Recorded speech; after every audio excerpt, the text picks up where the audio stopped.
Hey Grizzlies, it's Mrs. Keenan. I have a story to read to you. It's called Arthur Babysits. And this is written by Mark Brown. Arthur Babysits. Arthur's sister D.W. had a problem.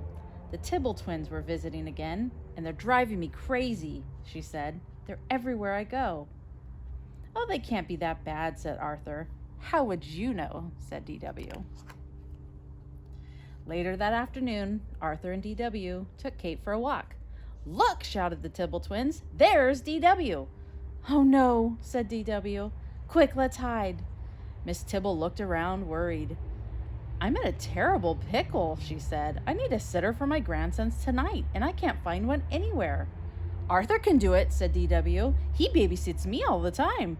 Oh, Arthur, you're a lifesaver, said Mrs. Tibble. I'll call your mother and set it up right now. Babysitting is such a big responsibility, said Arthur. I'm a little nervous. You'll do a fine job, said Mother. We'll be right here if you want to call us, said Father. Here's my crash helmet, said D.W. You'll need it. Why? Asked Arthur. Are you coming along? You think I'm in trouble, said D.W. Just wait. On the way, Arthur walked by the sugar bowl. Hey, Arthur, called Buster, where are you going? I'm on my way to babysit for Mrs. Tribble, said Arthur. Not the terrible Tibble twins, said Prunella. My sister babysat for them once, and once was enough.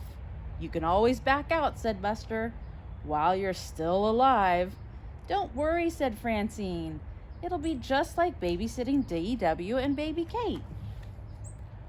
Arthur remembered what that was like. Looks like this day, baby Kate had a little leaky pants. It looks like there was a lot of crying here. Looks like there was a little spit up here. And lots of jumping around.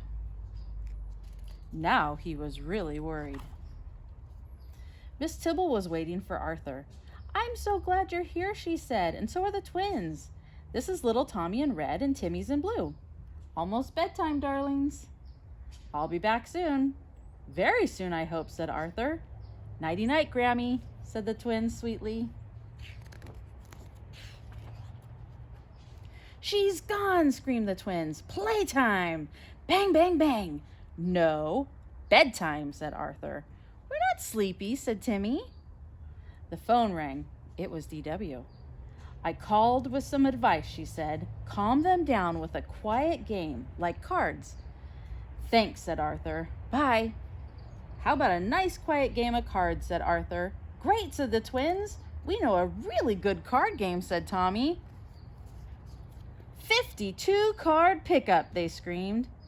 Just then the phone rang again. It was D.W.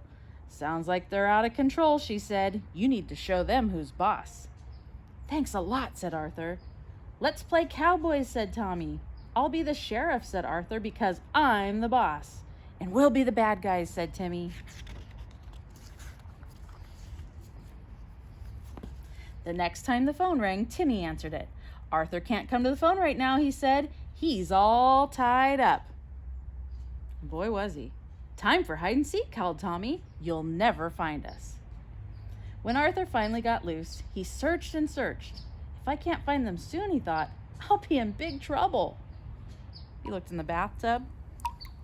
He looked under the bed. He looked in the closets. Just then, the phone rang again. What's going on over there? Asked D.W. Shouldn't they be in bed? I can't talk now, said Arthur. I'm looking for the twins. You mean you lost them? Shouted D.W. Not exactly, he said. I just can't find them. You're in really big trouble, said D.W. What are you going to do? Just then, Arthur noticed the curtains wiggling. You'll see, he said. I sure hope I find them before the swamp thing does, he said loudly. Swamp thing? Asked Tommy from behind the curtain.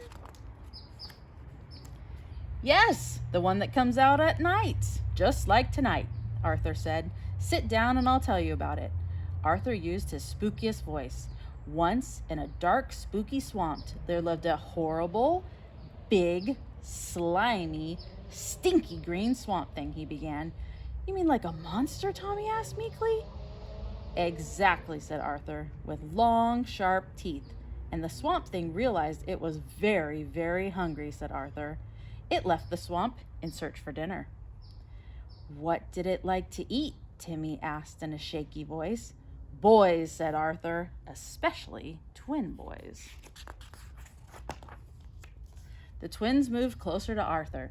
The swamp thing began to moan from hunger, continued Arthur, until it came to a big old house just like this one. I hear footsteps, cried Timmy. It's only your imagination, said Arthur. Want to sit on my lap? Well, just for a minute, said Timmy. Slowly, whispered Arthur, with its big, slimy green hand. The swamp thing opened the front door. I smell dinner, it said. It licked its lips. Help! Screamed the twins. It's coming in our front door, yelled Timmy. Surely looks like something monstery's coming through. Just then the door did open and the lights went on. I'm home, said Mrs. Tibble. And look at my sweet angels. Arthur must be a wonderful babysitter. He's not scared of anything, said Timmy. And he tells great stories too, said Tommy. We want him to babysit again. The twins hugged Arthur goodnight. Then Miss Tibble paid Arthur and thanked him for doing such a fine job. When Arthur got home, D.W. was still up. You're home early, she said. Did you get fired? No, said Arthur. Babysitting isn't so bad. Miss Tibble thinks I'm pretty good at it. Now she wants me to babysit the twins every afternoon, right here in our house. And since you know so much about babysitting, you can help. And D.W. is not so sure about that. The end. Thanks for sharing a fun story time with me. Can't wait to be all back together again. It will happen soon.